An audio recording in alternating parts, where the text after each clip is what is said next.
It's a Minimalist Monday edition of Optimal Finance Daily, episode 466, Good Grief and Financial Discipline by Mrs. Picky Pincher with CaitFlanders.com. And welcome everybody, I'm your host Dan. I'm here each weekday reading to you from some of the best personal finance blogs on the planet. And today's post comes from a guest author over at Cait Flanders' site. Please don't forget also that we have 4 other shows in our podcast network where we narrate blogs for you. Cait Flanders is also read over on Optimal Living Daily, so you might want to check that out. And you can find all of our shows by searching for Optimal Living Daily in the podcast app of your choice. But for now, let's get right to the post as we optimize your life. Good Grief and Financial Discipline by Mrs. Picky Pincher with CaitFlanders.com. My mom was never one for jewelry, but on one chilly November morning, I remember clutching to her necklace until my knuckles were white. It was Black Friday, and we'd just celebrated Thanksgiving with our family the day before, but there we were in the ER of the hospital, getting the worst news you could imagine. A very sympathetic doctor explained that my mom died, and there wasn't anything else they could do. Everyone asks how it feels to go through something like that. Crying isn't always the first reaction either. My initial reaction was to vomit. For a good 30 minutes, all I wanted to do was hurl. I was in shock, and I remember I couldn't even cry until the next day when I sorted through my mom's things. That's when we discovered she had a prescription painkiller addiction, which ended up killing her. I'll be honest, I didn't have a fantastic relationship with my mom. She had an untreated mental illness that made her impossible to be around. She was the antagonist of our lives and was a source of near-constant abuse. I could write a book of all the terrible things we went through with her. But she was still my mom. I mourned the loss of any salvageable relationship with the person who put me on earth. I mourned that she couldn't get help. I mourned that my children would never know her. The one piece of comfort I got was from holding her jewelry. It was gaudy stuff made in the 90s, but it didn't matter. I held on to the bedazzled pearl earrings and a chunky Arabian gold necklace, and for a moment, it felt like I was holding my mom's hand. Physical objects soothed me. I could touch them and briefly numb the tornado of thoughts and sadness and questions. Time really is the only thing that soothes grief. It teaches you that life does go on and that everything is okay. Unless, of course, something skips along and rips your healing heart to pieces, and that's what happened to me. A few months after my mom died, I lost my amazing grandma to a very long, hard battle with breast cancer. But I like to remember her for her Oklahoma drawl and how she cussed when she lost at a game of dominoes.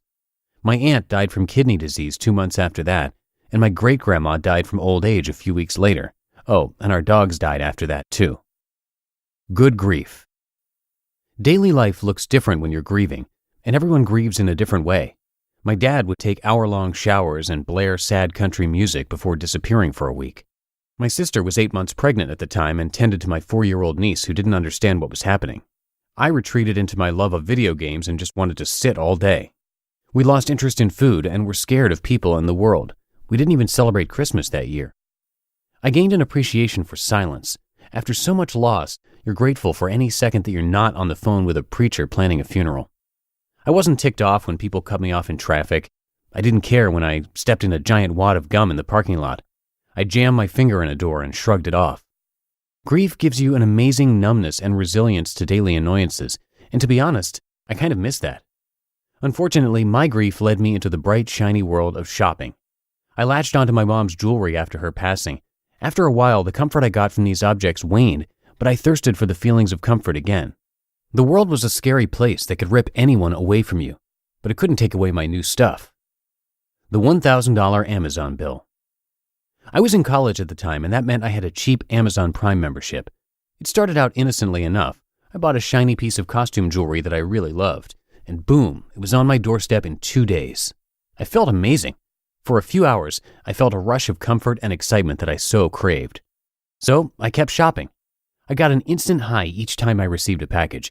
I loved the anticipation of knowing I had an item on the way.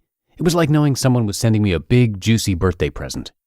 I mostly bought jewelry, but I also bought random like hair extensions that didn't match my hair, dresses that didn't fit me, and self-tanning lotion that turned me Oompa Loompa orange. This habit continued for several years. I would try to cut back, but Amazon's deal emails reeled me in each time. By the time I graduated from college, I spent over $1,000 just on Amazon trinkets that engorged my closet. I now had my big girl job out of college and no longer had access to daddy's money. I could barely afford to buy groceries, let alone buy $50 worth of earrings. I had a problem. Getting whipped into shape. To cure my shopping habit, I had to look inside myself. I realized that I was really shopping for a sense of comfort, confidence, and stability. It cost me $1,000 to learn that these things didn't come from Amazon 2-day shipping. It was something I had to create for myself and with the people around me. I couldn't buy good feelings. That realization was scary and so upsetting. I was adjusting to the adult world and sobbed the first time I filed my taxes. I wanted to clutch to my shopping habit like a flimsy life jacket, but I knew it wouldn't save me against the tsunami of the real world. I made a few changes in my life, and that's ultimately what saved me. 1. I made barriers to convenience. This included removing all of my online payment information from Amazon as well as my browser. I even put my debit and credit cards in a safe and locked them up. I switched to a cash-only envelope system for a year to quit my shopping habit cold turkey. It's hard to buy non-essentials when all your money is locked up. 2. I got help. There are times in life when you need to ask for help. I saw a grief counselor who helped me work through my tumultuous emotions. We worked through my anxiety and depression issues, and I learned how to cope with my feelings in a healthy way. 3. I trusted people.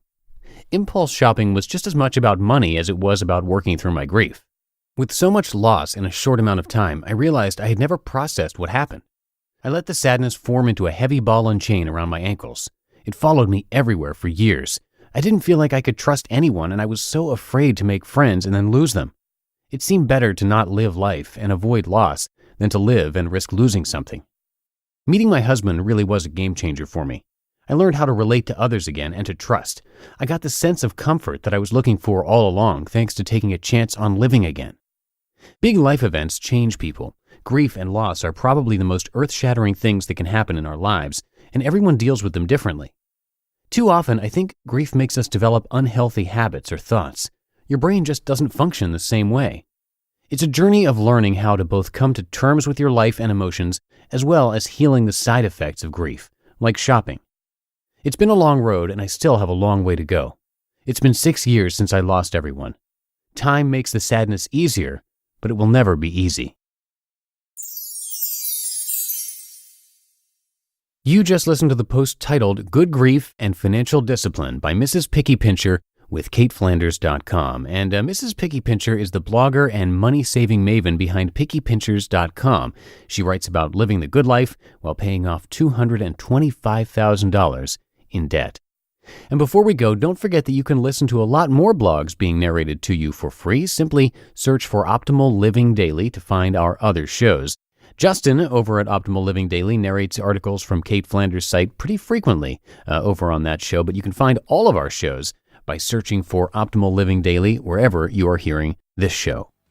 And that's a wrap for another Monday episode. I will be back tomorrow with a post from Paula Pant of Afford Anything. So I'll see you there where your optimal life awaits.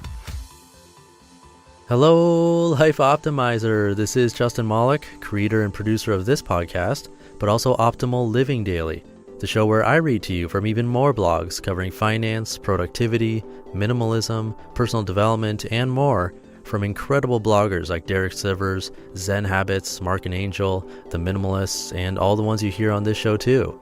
So if you enjoyed today's episode and like taking amazing blogs on the go, come on over to Optimal Living Daily and subscribe to that one too. And together, we'll start optimizing your life. You've been listening to Optimal Finance Daily. Be sure to hit the subscribe button to stay up to date on each new episode and head to oldpodcast.com. That's OLDpodcast.com for a free gift as well as more actionable tips and resources to help you maximize your potential. Thanks for joining us, and remember, your optimal life awaits.